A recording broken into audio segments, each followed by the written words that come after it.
Muito bem, irmãos. Glórias a Deus. Já estamos cheios do Espírito Santo, amém, irmãos? Que bênção.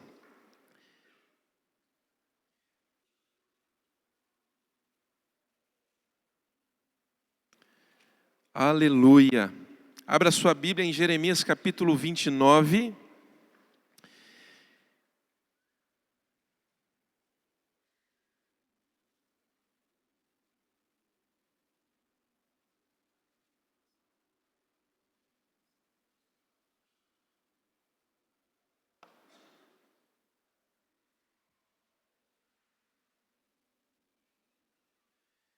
Jeremias capítulo 29,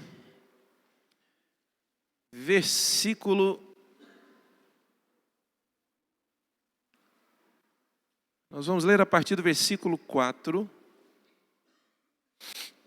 Mas antes disso, nós vamos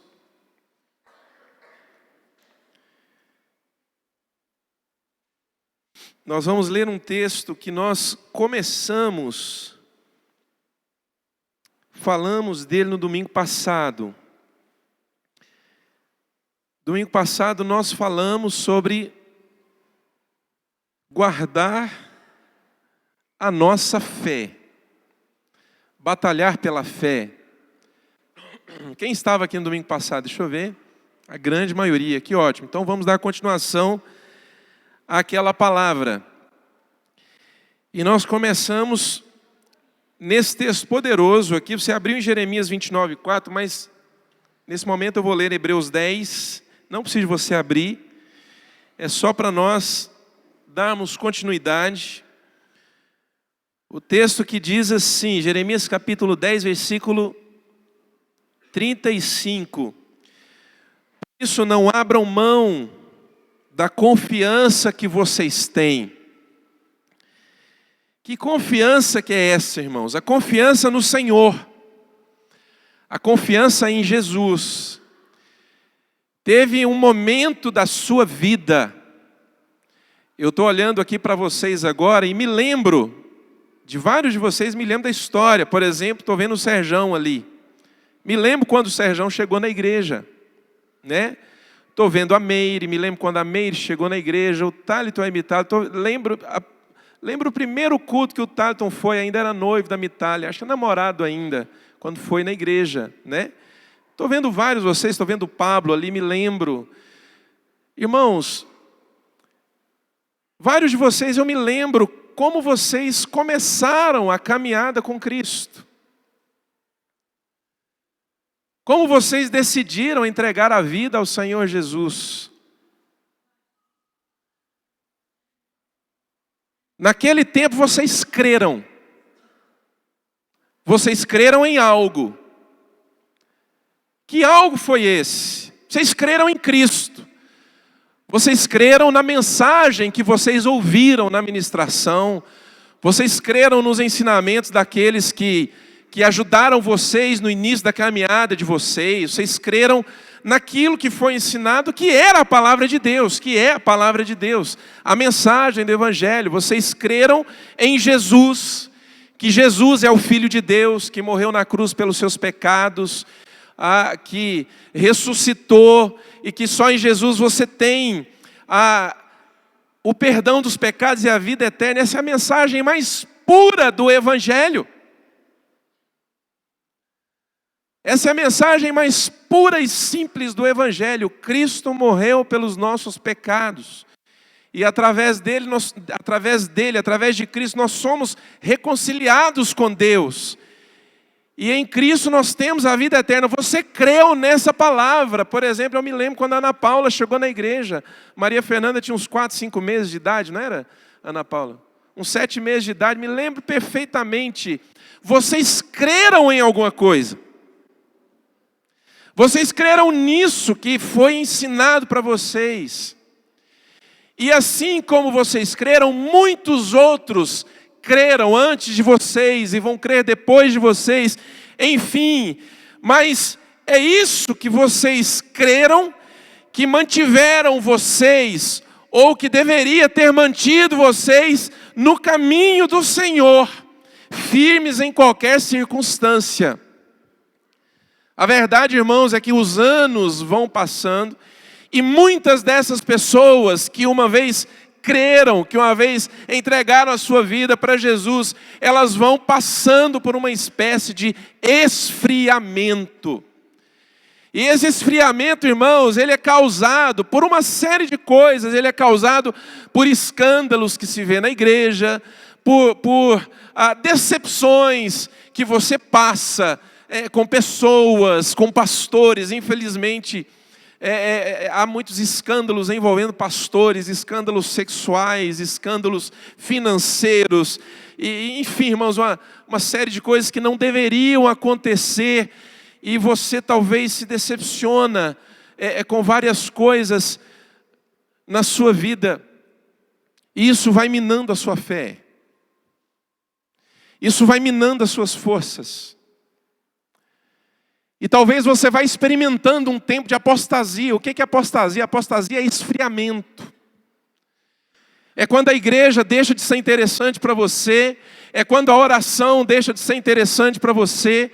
É quando a Bíblia deixa de ser interessante para você e deixa de atrair você como atraía antes no início.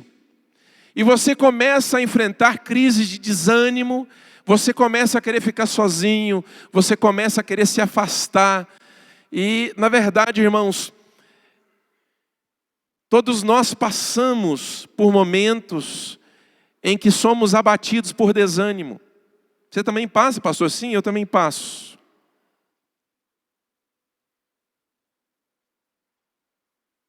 Eu quero dizer para você que Jesus e a palavra dele é eficiente não apenas para aquele momento da sua vida, mas ela é eficiente para todos os seus dias aqui na terra. Eu quero dizer para você que o poder de Deus, ele é ativo na sua vida e ele age na sua vida, não só naqueles momentos difíceis que te levou para a igreja, mas ele age na sua vida durante todos os seus dias. O Senhor, ele é poderoso para guardar você toda a sua jornada aqui nessa terra, independente das circunstâncias que te cercam. Agora faz mais sentido, depois dessa introdução, nós relermos o capítulo 10, o versículo 35 aqui de Hebreus, que diz assim: por isso, não abram mão da confiança que vocês têm, porque ela será ricamente recompensada. Ela será ricamente recompensada. Por mais que não faça mais sentido para você, por mais que pareça algo tão distante da sua vida, eu quero dizer para você que se você não abrir mão da confiança em Cristo, da confiança na palavra do Senhor, da confiança no poder de Jesus, você vai ser ricamente recompensado por aquele que é galardoador ou recompensador, que é o Senhor Deus.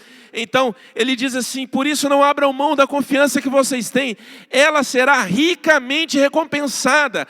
Olha só o versículo 36, que diz o seguinte: vocês precisam perseverar, de modo que quando tiverem feito a vontade de Deus, recebam o que Ele prometeu. Pois em breve, muito em breve, aquele que vem virá, e não demorará, mas o meu justo viverá pela fé, e se retroceder, não me agradarei dele. Versículo 30, uma palavra profética para a minha e para a sua vida. Nós, porém, não somos dos que retrocedem e são destruídos, mas dos que creem e são salvos. Não abra mão da confiança que você tem, querido. Não abra mão daquilo que você creu, daquilo que mudou a sua vida num determinado momento. Não abra mão por nada, irmãos, não troque isso por nada. Não troque isso por nada.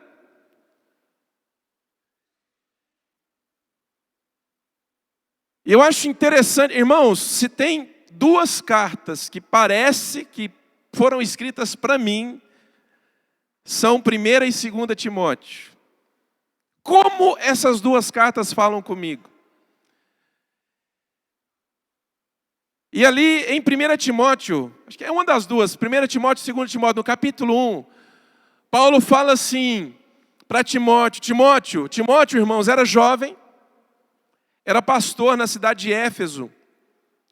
Era um pastor jovem, um pastor novo. Talvez até, irmãos, acredito que mais novo, bem mais novo do que eu. Eu estou com 44, Timóteo, não sei, a Bíblia não dá pistas, mas ele era muito novo. E Paulo diz assim para ele, Timóteo, mantenha viva a chama do dom de Deus que há dentro de você. Ou seja, irmãos, é algo que quando você creu, o Senhor colocou no seu coração. A palavra de Deus diz que a fé que você tem, ela foi entregue a você pelo Senhor. A palavra de Deus diz que quando você creu, você foi selado com o Espírito Santo da promessa. O Senhor colocou o Espírito dele dentro de você. Entenda isso como a chama, aquilo que queima pelo Senhor. Agora presta atenção no que eu vou te dizer, porque aí nós vamos lá para Jeremias capítulo 29. Presta atenção no que eu vou dizer para você, querido. É responsabilidade nossa manter viva essa chama que arde dentro do nosso coração pelo Senhor. É responsabilidade nossa. Ele fala isso, irmãos, para Timóteo. Mantenha viva a chama do dom de Deus que há dentro de você. Você precisa aprender a manter viva essa chama. Que um dia queimou forte, talvez hoje não queime mais tão forte. Que um dia levou você a tomar algumas decisões muito radicais na sua vida. E não é que foram erros, não, foram por causa dessas decisões radicais que você tomou, que você de fato foi trazido da morte para a vida, que você experimentou uma nova vida, que você de fato passou a viver num novo caminho. Essa chama que arde, essa chama do Senhor, irmãos, dentro de nós. Paulo diz assim para Timóteo, mantenha viva a chama do dom de Deus que está no seu coração. A questão não é se você vai ser firme no Senhor apenas um determinado momento da sua vida. A questão é se você vai permanecer fiel até o fim. Apocalipse capítulo 16, versículo 16, o Senhor Jesus diz assim: bem-aventurado aquele que permanece fiel e conserva consigo as suas vestes, falando de santidade. As vestes, irmãos, falam de santidade, as vestes falam assim, de uma nova roupagem, de uma nova vida. Sabe, antes de Jesus você tinha as vestes sujas pelo pecado. Sabe, então vem Jesus, você recebe Jesus, você crê em Jesus, você o recebe como seu Senhor e Salvador. E então, há um hino presbiteriano que eu amo demais, que diz assim: alvo mais que a neve, sim, neste sangue lavado. No sangue de quem? No sangue de Cristo. Mais alvo que a neve eu serei. Jesus vem e troca a sua roupa, Ele lava a sua roupa. E lá no 16 de Apocalipse, o Senhor Jesus fala assim: bem-aventurado aquele que conserva as suas vestes. Então presta atenção, a questão não é se você um dia teve as vestes do Cordeiro, se você teve as suas vestes lavadas e hoje não tem mais. A questão é você permanecer com suas vestes. Quanto tempo? Até o fim. A questão não é se você um dia foi fiel e agora não é mais. Isso não pode acontecer. A questão aqui é você permanecer fiel. Bem-aventurado aquele que permanece fiel e conserva consigo as suas vestes. Quando você começou uma carreira com Cristo, não foi para apenas um momento da sua vida, não foi para um tempo da sua vida em que você não conhecia as coisas, vamos dizer, entre aspas, as coisas boas do mundo. Quando você era inocente, quando você estava lotado de dor, quando você tinha rompido um relacionamento, terminado um casamento e tudo deu errado, e enfim, cada um foi para o lado e acabou que você foi na igreja e você se converteu. Cristo não é só para aquele momento da sua vida. Cristo é para todos os seus dias, do primeiro ao último. Do primeiro dia que você o recebeu, até o último dia da sua vida. Um dos maiores erros da nossa vida, irmãos, sabe o que é? É entender que Deus quer nos abençoar agora. Deus quer trazer o seu milagre agora para nós.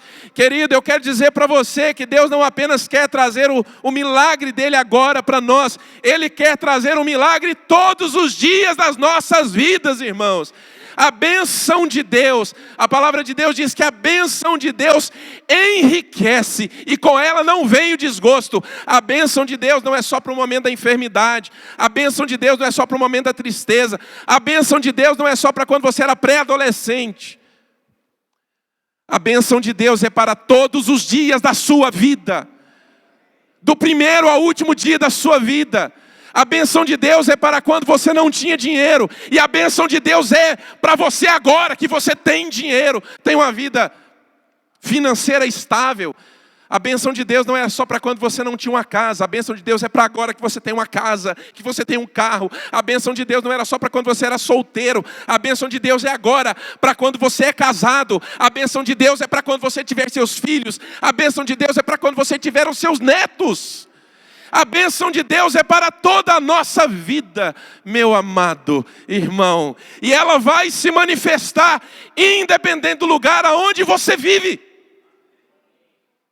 Por que eu digo isso? Porque tem muita gente que acha que só vai ser feliz quando tal e tal coisa acontecer na vida dele e pá, a situação resolver.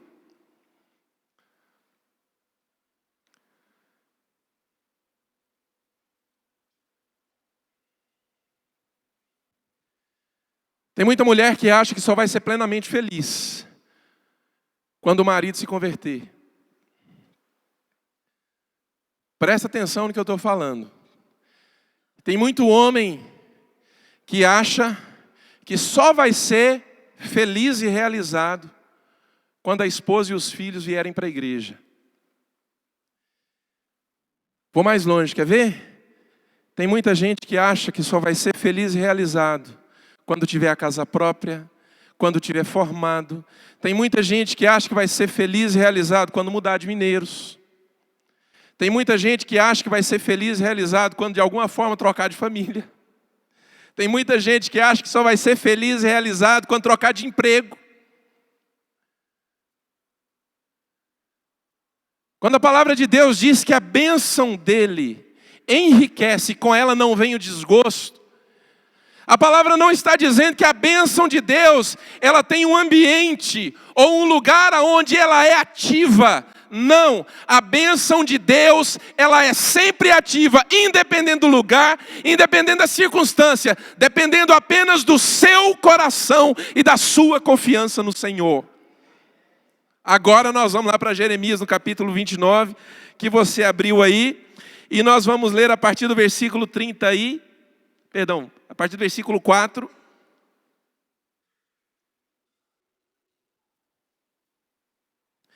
E o texto diz assim, Jeremias capítulo 29, versículo 4. Que texto que é esse? Isso aqui é uma carta que o profeta Jeremias escreveu para o povo de Judá, que havia sido levado cativo, preso como prisioneiros para a Babilônia. O rei babilônico Nabucodonosor invadiu Jerusalém. Todo o livro de Jeremias é baseado nesse tempo. Destruiu tudo, saqueou o templo, destruiu o templo do Senhor em Jerusalém. E pegou os sobreviventes, porque eles mataram, presta atenção irmãos, eles mataram muita gente. Pegou os sobreviventes, o povo sobrevivente, e levou como prisioneiros para a Babilônia. Isso foi profetizado por Jeremias por muitos anos. Jeremias disse que isso iria acontecer em decorrência do pecado de gerações e gerações da nação. Isso foi isso foi previsto por Daniel, isso foi previsto por Ezequiel. Basicamente, esses 3 profetas, Daniel, Jeremias e Ezequiel, falaram desse tempo e dessa circunstância, da invasão de Jerusalém por esse rei. Jeremias sofreu muito, irmãos, por causa dessas profecias. Jeremias chegou a apanhar, porque ele falava, quem quer ouvir uma coisa dessas? Então, batiam nele. Mas era verdade, Deus falava por Jeremias. E aqui, nesse ponto que nós vamos ler, o povo já está lá. Já está cativo, já está preso lá na Babilônia. Agora, era muita gente, eles não estavam em celas. Eles não estavam num presídio. Era comum reinvadir uma nação e, para subjugar aquela nação e deixá-la sob seu controle, pegava-se aquele povo da terra na qual ele invadiu, pegava os sobreviventes e levava para outro país e deixava eles ali até a vontade dele. Esse povo fica preso, ficam prisioneiros na Babilônia por 70 anos. 70 anos.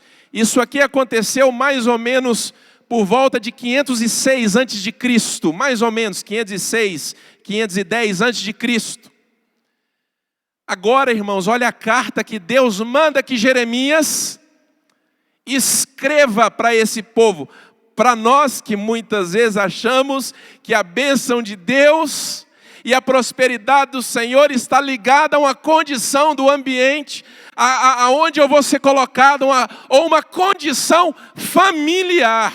Olha o que a carta diz.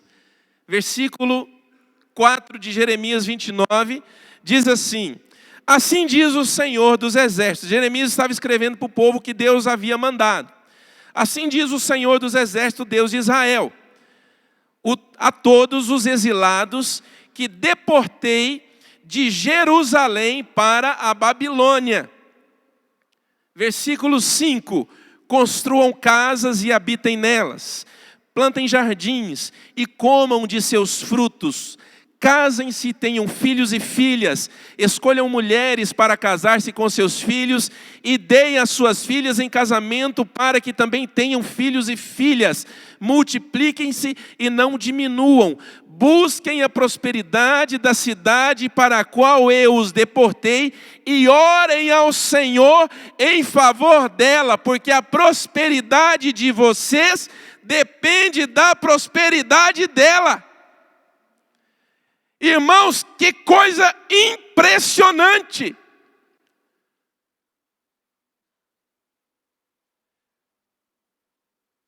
Irmãos, Deus estava mandando que aquele povo orasse pela cidade do rei que os fez prisioneiros. Deus estava mandando, irmãos, que o povo orasse pela cidade para a qual eles foram levados como prisioneiros, uma cidade que eles não conheciam, que pertencia a um rei pagão. E Deus ainda, irmãos, fala que a prosperidade deles, do povo dele que estava preso lá, dependia da prosperidade daquela cidade. Qual cidade? A cidade da Babilônia, para onde eles foram levados. Agora você vê uma coisa, irmãos. O rei invade Jerusalém, que não era dele. Ele não tinha nada que está lá. Destrói tudo, mata muita gente.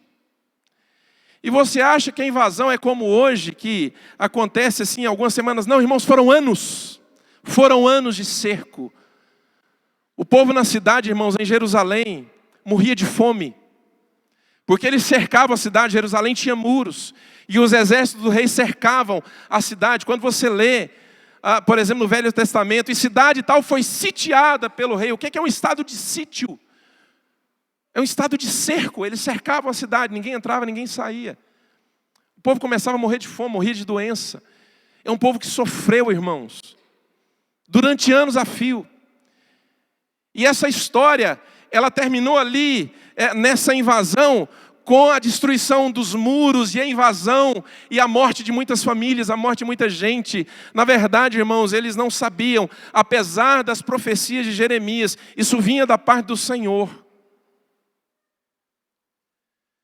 E então, Nabucodonosor pega aquele povo e leva cativo para a Babilônia.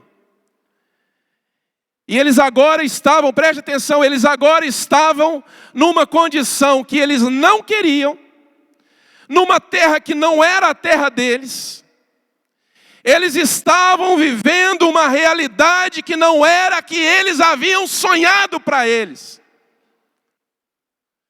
Muitas vezes, irmãos, nós fraquejamos na nossa fé e deixamos de guardar a nossa fé porque passamos a viver situações que nós não queríamos, que nós não idealizamos para nós. Não foi assim que eu sonhei, não foi assim que eu planejei, não era esse o meu desejo, não era.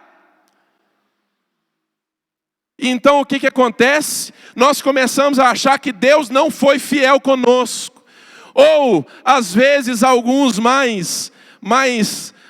vamos dizer, mais chegados do movimento neopentecostal, dizem assim: é porque nós pecamos lá atrás, é porque há uma maldição hereditária na minha vida, é porque o diabo intentou contra a minha vida, é porque está trazendo algum tipo de maldição para a minha casa, e na verdade não é nada disso. Querido, preste atenção em nome de Jesus no que eu vou dizer para você, com a autoridade de Cristo. Muitas vezes nós somos conduzidos ao deserto pela provisão e direção do Espírito Santo de Deus.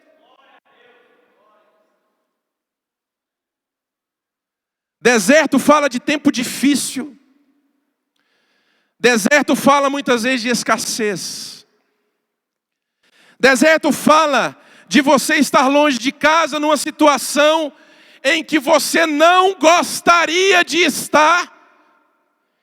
E às vezes você acha que é o diabo que intenta contra a sua vida, que é porque você não deu o dízimo. Deveria ter dado mesmo, deveria ter dado, porque ser dizimista e ser fiel ao Senhor não é porque o pastor fala, você deveria ter dado, porque a palavra de Deus ensina assim, e o Senhor diz que há bênção e prosperidade sem fim na vida de quem é dizimista. Mas muitas vezes você acha que toda essa desgraça, e às vezes a gente chama assim, toda essa desgraça que aconteceu é por causa disso. Querido, presta atenção. Quando você aprender a entender que independente do lugar aonde você está, a bênção de Deus, ela enriquece e com ela não vem o desgosto, você vai olhar para a Babilônia de uma maneira diferente e você vai olhar para o deserto de uma maneira diferente. Você vai começar a entender que quando Deus chama você para o deserto, é porque Ele quer que você prepare para Ele uma festa no deserto. Aleluia! Êxodo capítulo 5, versículo 1, Arão e Moisés vão a Faraó, falar com Faraó para que libertasse o povo lá no Egito. Agora não é mais o povo aqui da Babilônia, são milênios aí antes, isso há mais ou menos aí o quê? Mais ou menos uns 4.000 anos atrás, uns 2.000 anos antes de Cristo. Arão e Moisés chegam para Faraó. Já era a terceira ou quarta tentativa que eles iam para Faraó. O povo estava preso no Egito há 430 anos. A descendência de Abraão. Eles entraram, irmãos, finalzinho de Gênesis, início de Êxodo. Quando você lê, irmãos, eu amo a Bíblia. Eu amo a Bíblia, irmãos. Finalzinho de Gênesis, início de Êxodo, você lê que a descendência de Abraão, ali, Jacó e os seus filhos, e os seus familiares, e a sua descendência, que entra ali no Egito, eram mais ou menos 72 pessoas, 70 pessoas. Depois de 430 anos, esse povo é contado em mais de 2 milhões de pessoas. Mas eles eram prisioneiros no Egito. Então, presta atenção, Deus levanta Moisés para libertar esse povo. Êxodo capítulo 5, versículo 1, Arão e Moisés chegam diante de Faraó e fala assim: Faraó, assim diz o Senhor, deixa o meu povo sair e ir para o deserto, caminhando 3 dias, para me preparar uma festa no deserto. Por que festa, querido? Porque festa, deserto é sequidão, não tem água, deserto é sol na cabeça. Irmãos, hoje eu quase tive um piripaque. Inventei de ir da minha casa para a chácara, 10 quilômetros a pé. A Márcia, o Gabriel e a Giovana de bike. E eu correndo. 1h da tarde, eu estava a ponto... Eu estava a ponto de morrer. Um sol horroroso. Nunca sofri tanto, já fiz esse trecho várias vezes, mas hoje foi sofrido. Um sol quente, irmãos, insuportável. E nós levamos tanta água e a água me acaba na metade da estrada, a água acabou. Oh, meu Deus, vontade de ligar para o Rodrigo, vem me buscar. Mas o orgulho não deixa. Eu vou seguir até o fim. Estava aqui no louvor agora com dor de cabeça. Eu falei, devo ter pegado uma insolação por causa do sol.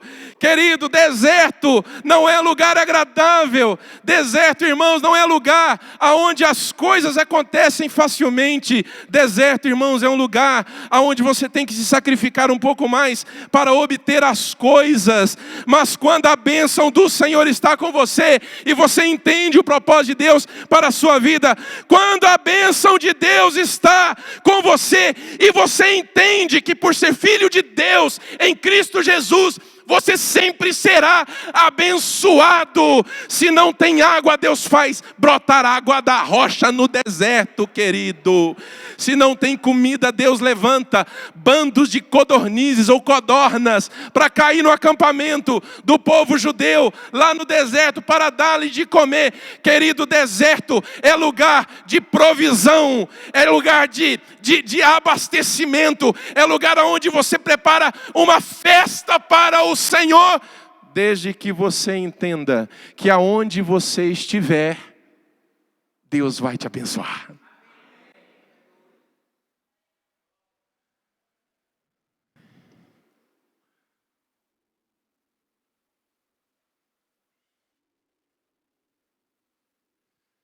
Primeira Coríntios capítulo 7.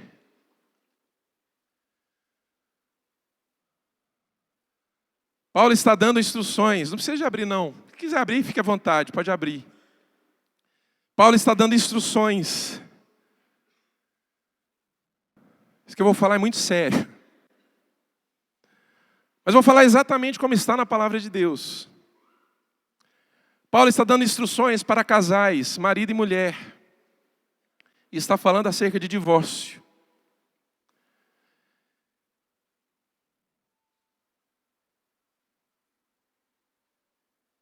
Então ele começa a falar assim, olha, se a mulher se converteu e o marido não. Olha, se a mulher se converteu e o marido não se converteu. Mas se mesmo assim, ele consente em continuar vivendo com ela, que vivam. Mas se quiser separar, que se separe. É o que ele diz aí no texto.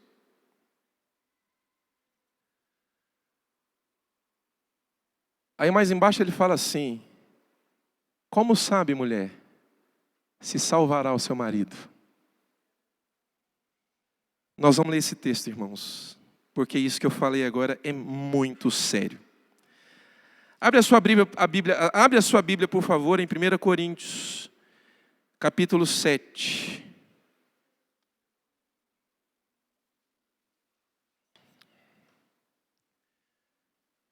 Meses atrás surgiu um comentário aí, que o pastor Stanley tinha aconselhado um casal a se separar e abençoou o novo relacionamento desse casal. Mentira. E eu fiquei bravo com isso. porque eu sou contra o divórcio.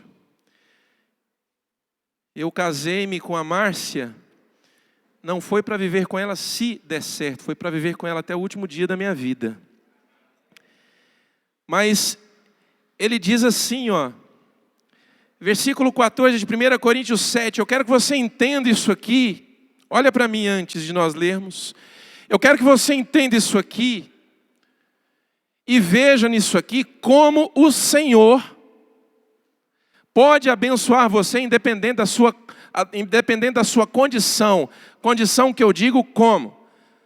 Do lugar onde você está ou da sua posição familiar.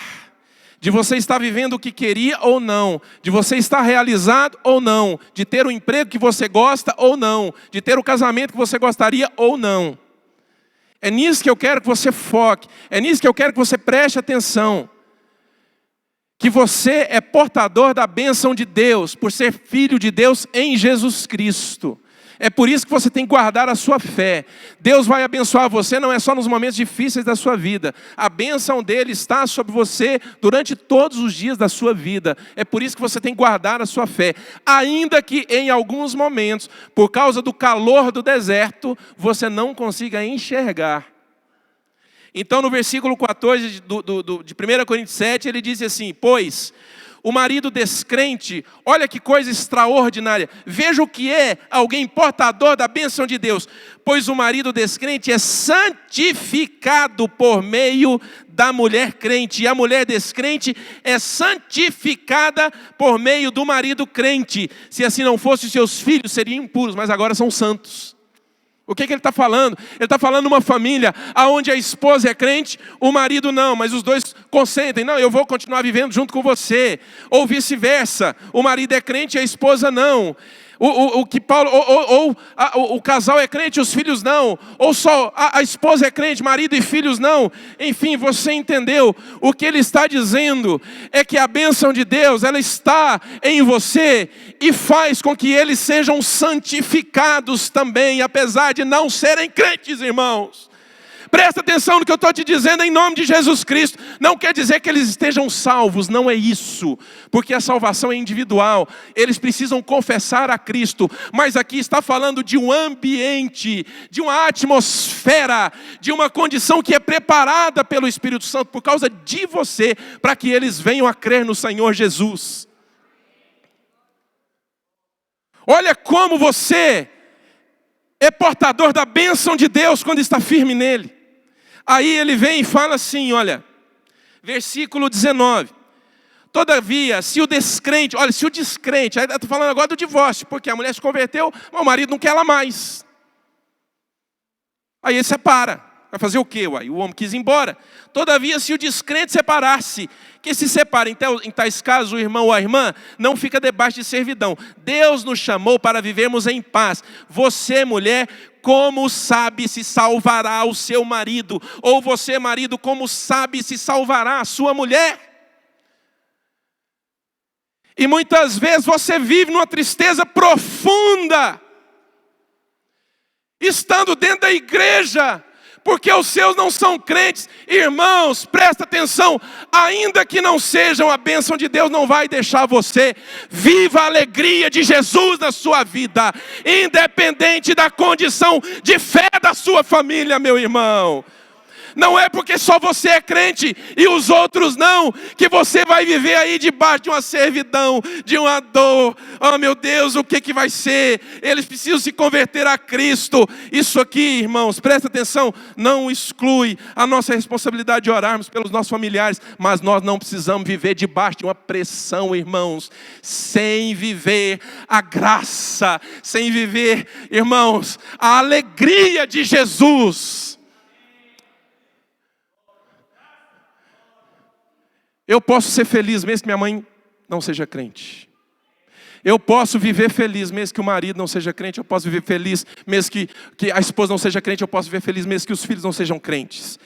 É claro, irmãos, que nós não queremos ver os nossos se perderem. É claro que não, mas eu estou falando para você de uma alegria que pode estar com você, independente da sua condição de vida. Aonde você está. Não independente daquilo que você crê. Porque se você não crê em Deus, como que a bênção dele vai estar sobre você? Quantos entenderam isso? Aí Deus manda o povo de Judá orar pela cidade, pela prosperidade da cidade para a qual eles foram deportados. Deus fala assim: orem pela cidade para a qual eu os deportei, porque a prosperidade de vocês depende da prosperidade dela.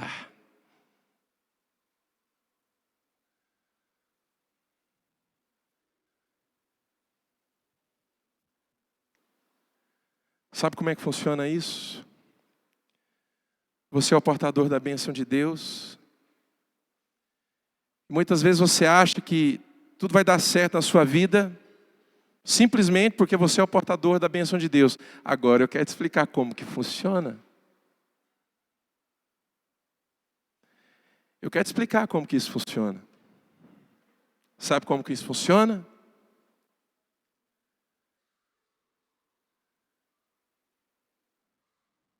Funciona assim, ó. Você é portador da bênção de Deus. Ora e intercede pela sua família, pela sua casa, pela sua cidade, pelo seu patrão ímpio, pela empresa que você trabalha e não gosta. E por causa da sua oração, ela vai ser abençoada e haverá prosperidade. E a prosperidade volta para você.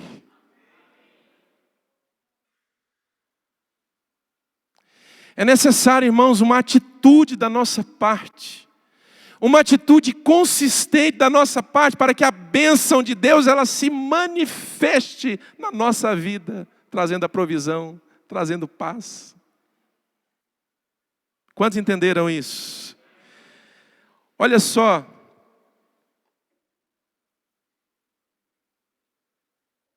Jeremias 29, 4. Assim diz o Senhor dos Exércitos, Deus de Israel, a todos os exilados que deportei de Jerusalém para a Babilônia. Construam casas, olha só, irmãos, construam casas e habitem nelas, plantem jardins e comam de seus frutos. Casem-se, tenham filhos e filhas, escolham mulheres para casar-se com os seus filhos e deem as suas filhas em casamento. Agora, olha para mim, se quem leu essa carta, se aquelas pessoas que ouviram a leitura dessa carta fossem um pouquinho esperto, eles iam entender o seguinte: peraí, Deus está mandando eu ter filho, olha só, Deus está mandando eu ter filho, e aí Deus está falando que eu tenho que dar esses filhos em casamento para os outros. E escolher outros para se casarem com a minha filha ou meu filho. Se você for fazer uma conta rápida, então eles iam ficar muito tempo lá. Não ia... Chegamos a essa conclusão. Então o negócio aqui é muito tempo. 70 anos, irmãos. 70 anos. 70 anos. Agora, vamos na real? Na boa, muitos dos que foram não voltaram para Jerusalém, porque morreram lá, no exílio. Aí eu te pergunto, pensa nisso. Quer dizer então que eu não vou voltar para a terra de onde eu saí? Não. Então você vai viver amargurado a vida inteira?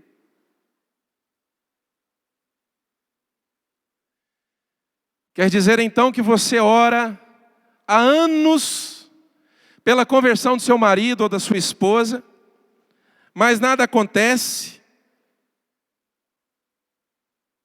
e você vai viver amargurado a vida inteira? E ali em Romanos, no capítulo 10, que o apóstolo Paulo fala assim: porque o reino de Deus não é comida e nem bebida, mas é justiça, paz e alegria no Espírito Santo. Eu quero dizer para você, então, aonde está essa justiça, aonde está a alegria e a paz no Espírito Santo? Ela estará em você quando você entender que mesmo no deserto dá para fazer uma festa para o Senhor, meu irmão. Ela estará com você mesmo a partir do momento que você entender que você pode ser bênção e ser próspero, mesmo estando num lugar aonde não sonhou estar.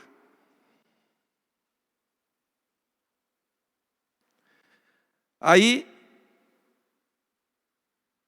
veja o versículo 11 de Jeremias 29 para nós terminarmos.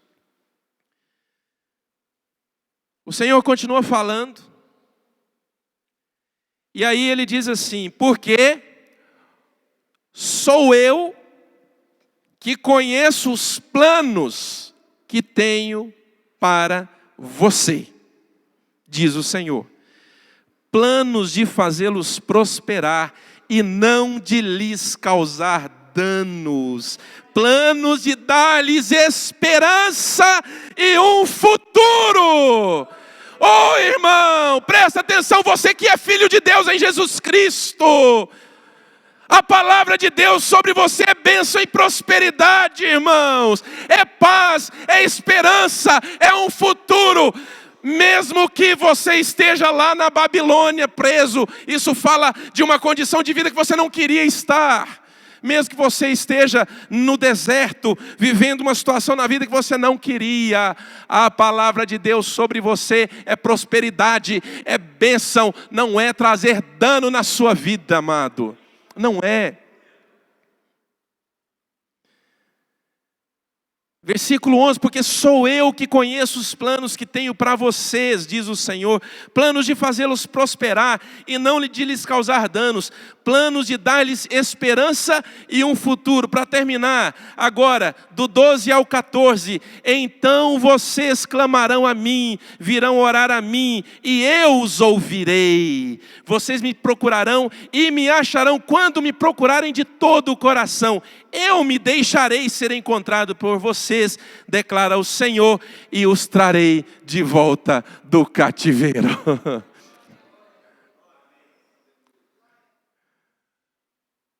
A bênção de Deus comigo lá no cativeiro. A bênção de Deus comigo quando eu voltar do cativeiro. Ela jamais me abandona, irmãos. Então, guarda a tua fé. Guarda a tua fé, guarda até o fim. Uou, uou, uou. Vamos cantar? Vamos lá?